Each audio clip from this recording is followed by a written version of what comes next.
जर एखादी मुलगी स्लॅश बाई तुम्हाला खूप गोड, सुंदर, निरागस, गोंडस, गोजिरी वाटत असेल तर 1-2 दिवसाची सवलत काढून तिच्या सासूला तुम्ही भेटा. ती काय तिचं अख्खं खानदान किती मतलबी आहे हे तुम्हाला कळेल.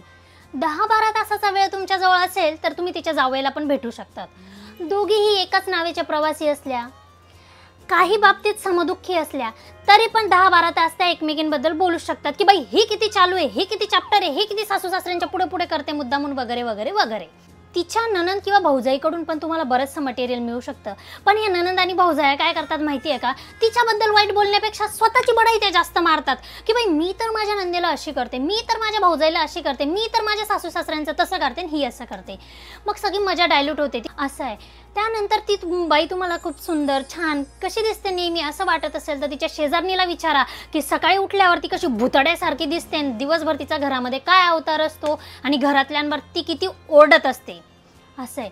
त्यानंतर तिच्यावर खुन्नस असलेल्या एखाद्या तिच्या मैत्रिणीला तुम्ही भेटा, जे ती बोललेली नसेल, जे तिला तिच्याबद्दल माहिती नसेल आणि जे तिच्यासोबत घडलेलं सुद्धा नसेल ते सुद्धा तुम्हाला माहिती पडेल. आणि तिच्या बिचाऱ्या नवऱ्याला तर तुम्ही भेटूच नका, कारण लफ्जों में कह ना सकू, बिन कह भी रह ना सकू अशी त्या बिचाऱ्याची हालत असते. तर सांगायचा मुद्दा असा की प्रत्येकाच्या स्टोरीमध्ये तुमची इमेज वेगवेगळी असते आणि हे सगळं अवलंबून असतं तुमचं त्या व्यक्तीशी नातं काय.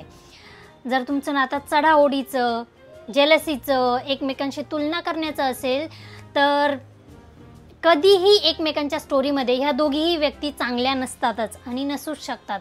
त्यामुळे जास्त विचार करू नका की माझी कुणाच्या नजरेत काय इमेज असेल. तुम्ही कोणाच्या ना कोणाच्या नजरेत वाईटच असाल आणि जी व्यक्ती तुम्हाला वाईट समजते ती व्यक्ती पण कुणाच्या ना कुणाच्या नजरेमध्ये वाईट असतेच.